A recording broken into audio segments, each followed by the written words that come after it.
savez, communiquer avec soi-même, c'est très important. C'est vraiment important de communiquer avec soi-même. Aujourd'hui, je veux parler d'un sujet qui nous concerne tous.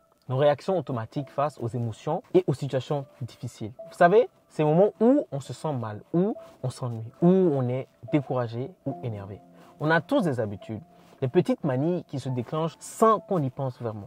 Et si je vous disais qu'on peut changer ça et choisir des réactions qui nous aident vraiment à avancer. Je m'explique. Alors, quand on se sent mal, qu'est-ce qu'on fait généralement? Par exemple, je prends un exemple, moi, quand je m'ennuie, quand je me mets à faire des 100 pas, à ruminer, parfois, je me dis que je vais aller faire du jogging pour me défouler, aller à la salle de sport par exemple. Ça me fait du bien sur le moment, mais une fois rentré, le problème n'est pas forcément réglé. L'ennui revient, les mêmes pensées reviennent et je me retrouve dans le même état qu'avant. En fait, nos façons de réagir sont souvent comme des pilotes automatiques qu'on déclenche sans réfléchir. Prenons l'exemple. Imaginez que vous êtes énervé après une dispute avec un ami ou un collègue. Votre réaction automatique pourrait être de vous isoler, de ruminer encore et encore cette dispute. Ça vous parle, n'est-ce pas? Mais au lieu de régler le problème, cette réaction automatique peut en fait l'aggraver.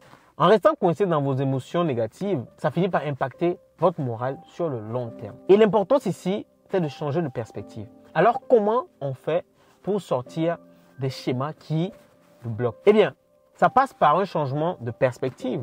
Au lieu de simplement réagir sur le coup, il faut apprendre à se parler à soi-même d'une manière différente. Par exemple, au lieu de se dire « je suis nul, je ne vais jamais y arriver », essayez de dire « ok, ça n'a pas marché cette fois, mais qu'est-ce que je peux apprendre de cette situation ?» C'est là qu'on peut s'inspirer des autres. Pensez à une personne que vous admirez, que ce soit un proche ou même une célébrité. Comment est-ce que cette personne gère les moments difficiles? Quels sont les moments qu'elle utilise? En observant ces personnes, on peut apprendre à imiter leur façon de penser, de réagir et les intégrer petit à petit dans notre propre comportement. Et ça, c'est l'importance de l'imitation consciente.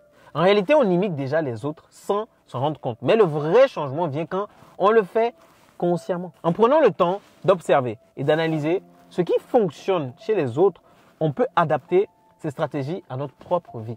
Par exemple, si vous remarquez que quelqu'un gère bien le stress en prenant le temps de respirer profondément ou en se répétant des phrases positives, pourquoi ne pas essayer ça vous-même la prochaine fois que vous vous sentez stressé? Ça peut marcher. Alors voilà ce que je vous propose. Prenez un moment pour réfléchir à vos réactions automatiques. Qu'est-ce que vous faites quand vous vous sentez mal ou ennuyé? Est-ce que ces réactions vous aident vraiment ou est-ce qu'elles vous enfoncent encore plus dans le mal?